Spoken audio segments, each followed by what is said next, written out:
Me sinto preso em uma situação ruim que parece nunca ter fim. Eu não consigo terminar meu trabalho porque fico doente com frequência. Eu sempre me sinto cansado e sem energia para nada.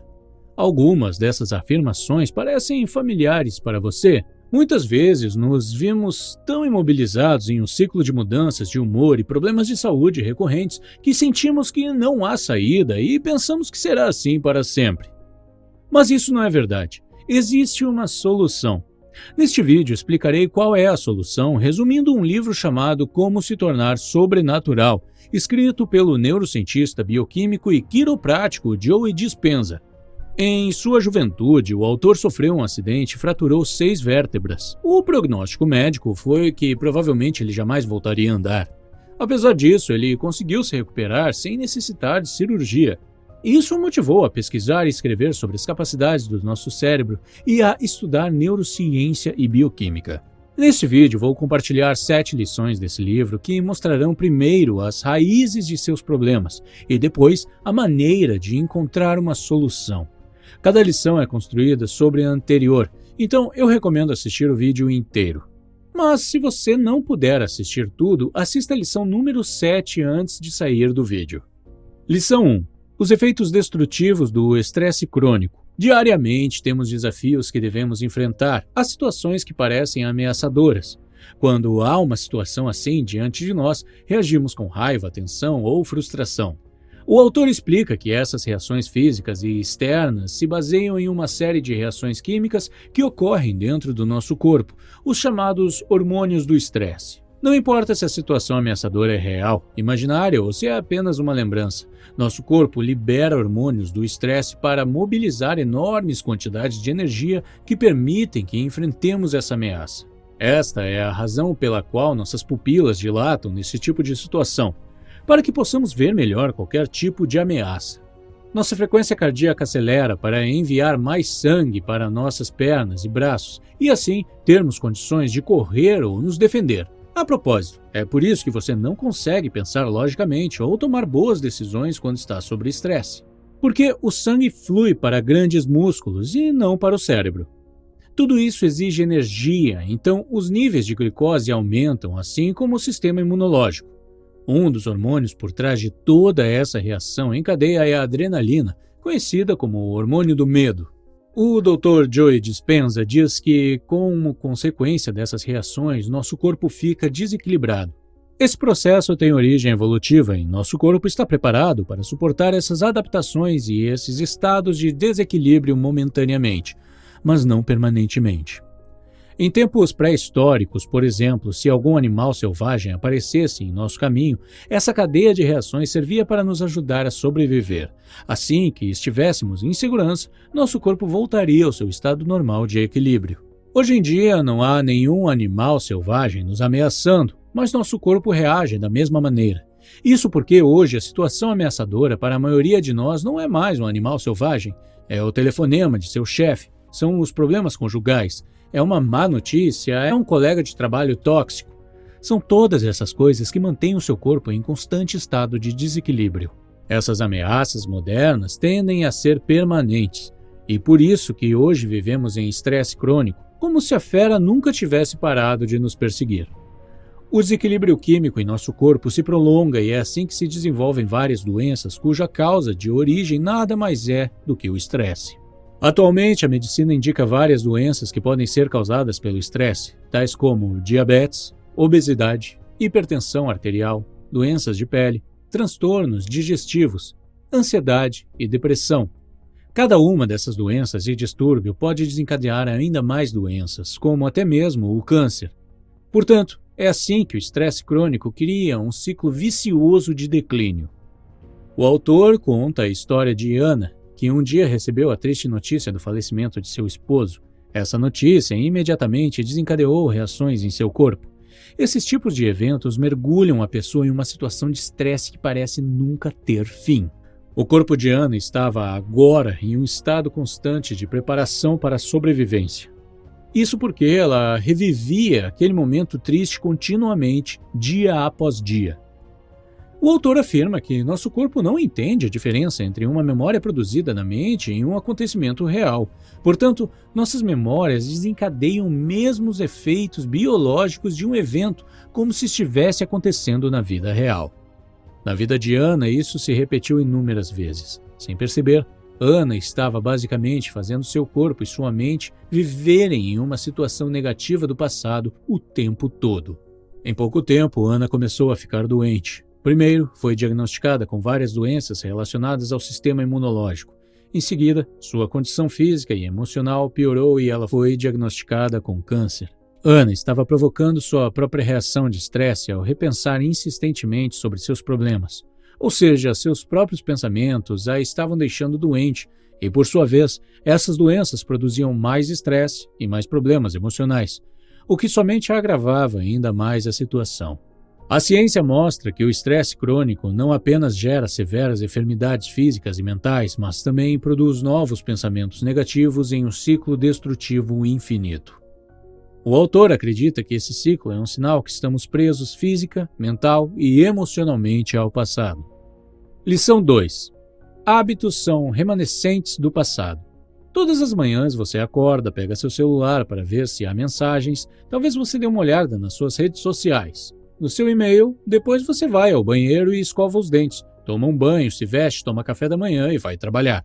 Essa é a sua rotina, aquela que o conecta com a realidade. Quando você repete uma rotina continuamente, acaba criando um hábito. O autor define hábito como uma série redundante de pensamentos, comportamentos e emoções inconsistentes que são adquiridos por meio da repetição. É como se seu corpo estivesse no piloto automático. Isso significa que você não precisa pensar para agir. É assim que o seu corpo substitui sua mente, porque assim ele consegue executar a ação da melhor forma inconscientemente. Então você se arrasta por um futuro previsível todos os dias, baseado no que você já fazia diariamente no passado, e assim seus hábitos definem sua vida. O autor explica que, com o tempo, sua rotina cria conexões neurais que serão como um software instalado em seu cérebro, que vão te condicionar a viver em uma época que já está no passado. Por isso, a relação de bons hábitos é essencial para o nosso bem-estar. Se você abre o Instagram assim que acorda, se vai para o trabalho sempre pelo mesmo caminho, se encontra as mesmas pessoas todos os dias, como pode esperar algo novo, criativo ou positivo do futuro? Lição 3. O passado pode condenar seu futuro.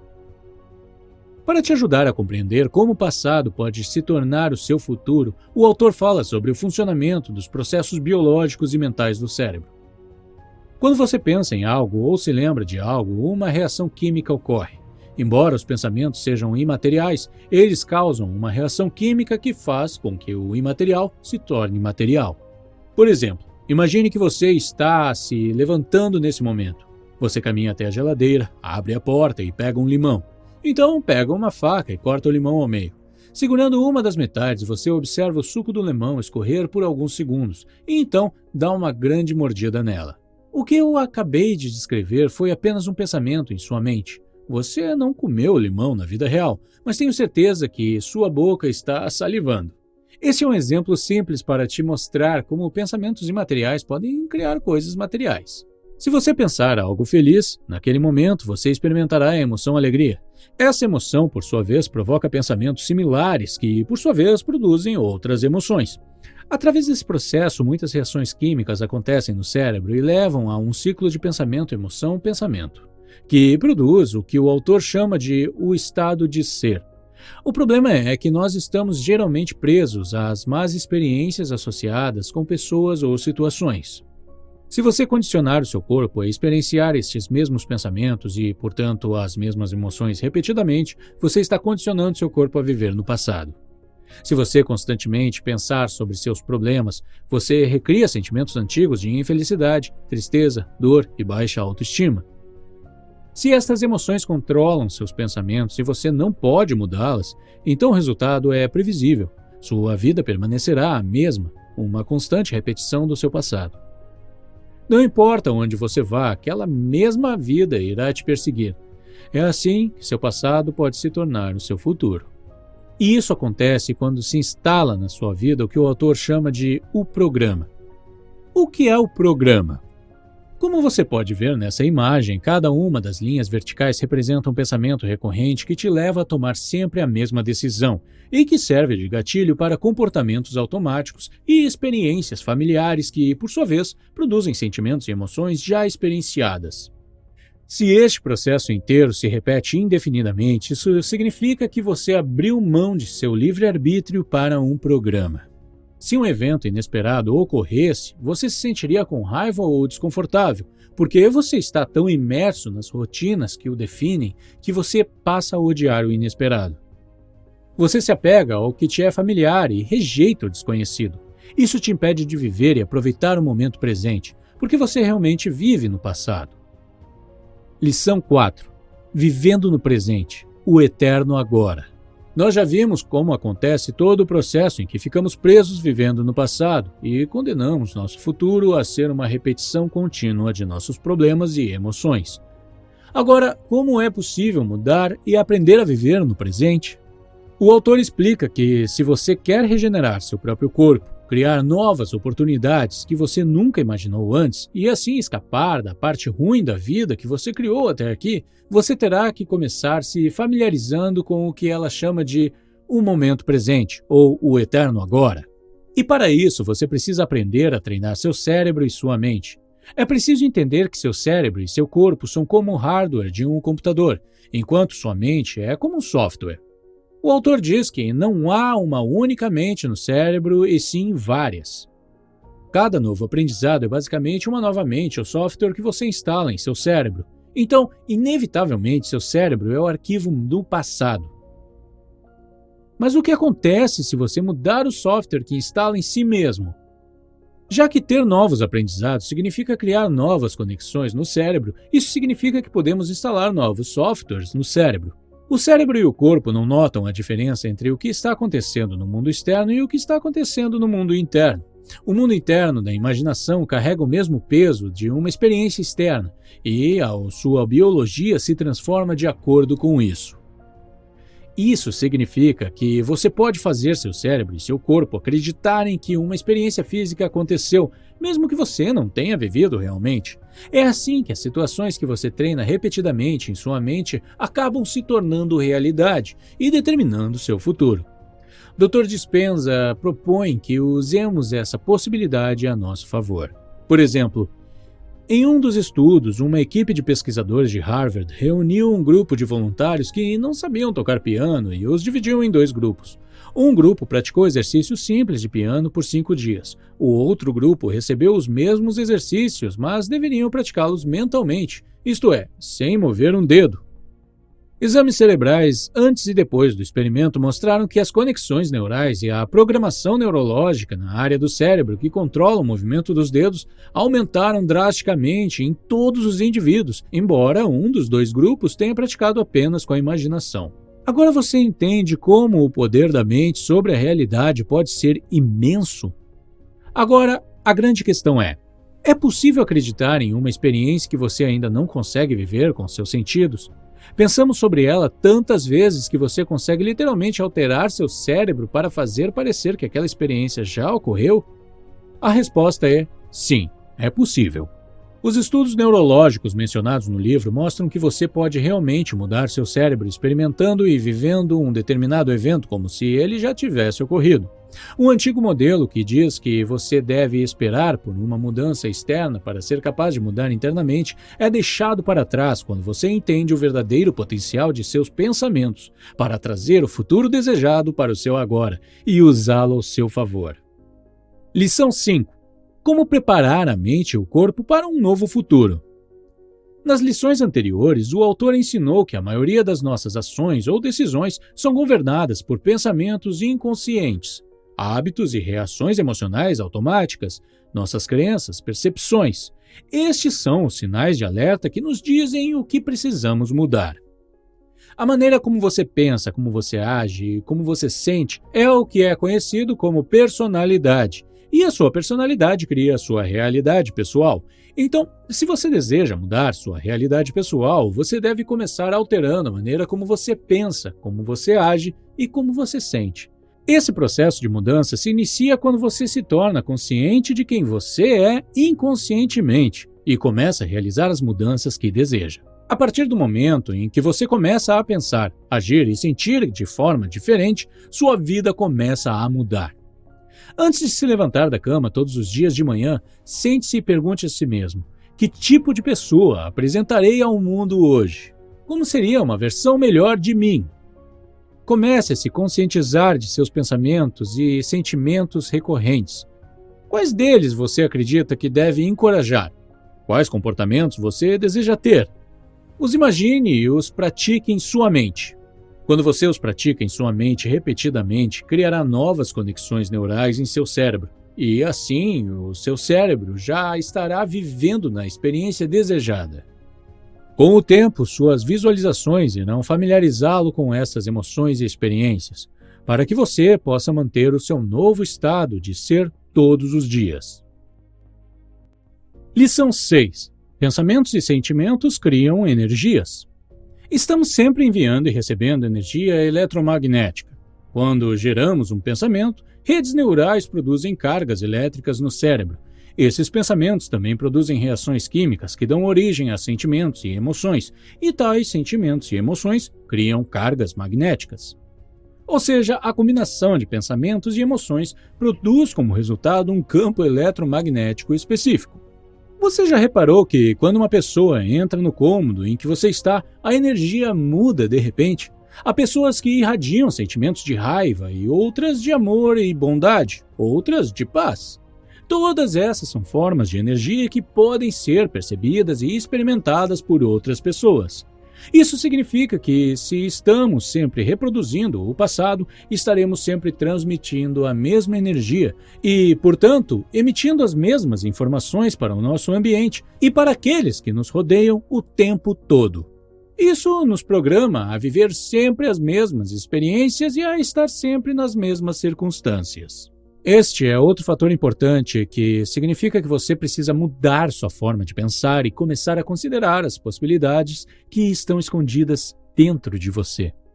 Lição 7. Alterando a genética. Costumávamos pensar que os genes causam doenças e que estamos sempre à mercê de nossos DNAs. As frases "é genético" ou "tem gene de" eram repetidas inúmeras vezes para explicar o inexplicável, mas hoje fica cada vez mais claro que o que conta não é o DNA e sua configuração, mas o ambiente que o cerca. Isso significa que não somos determinados pelo que está escrito em nossos genes e que podemos alterá-los. O que é ainda mais surpreendente é que as modificações que você faz hoje serão repassadas para seus filhos e netos. Os genes não são o seu destino final, mas as influências ambientais, como nutrição, falta de sono, estresse e emoções, podem modificar esses genes sem alterar suas configurações básicas. Graças à epigenética, um ramo relativamente novo da ciência, sabemos que não são os genes que causam as doenças, mas o ambiente. O ambiente ativa nossos genes de maneira que levam às doenças. E não é apenas o ambiente externo, mas também o ambiente interno do nosso corpo. Isso significa que, mesmo que você tenha herdado uma doença genética, ela não se desenvolverá e você desfrutará de boa saúde se não houver estímulos, tanto no ambiente externo quanto no interno, seu corpo, seus pensamentos e emoções. Todas essas informações ajudam você a entender que você pode mudar e que sua vida pode mudar, mas você deve começar essas mudanças de dentro para fora. Pense no seu corpo como uma máquina produtora de proteínas. Todas as células do corpo, exceto os glóbulos vermelhos, produzem proteínas, e essas proteínas são tudo em seu corpo. Para que uma célula produza proteínas, um gene precisa ser estimulado. Segundo o autor, pensamentos e emoções desempenham um papel crucial na estimulação genética. Isso significa que você tem o poder de gerar mudanças no funcionamento e na saúde do seu corpo, mudando sua maneira de pensar, agir e sentir.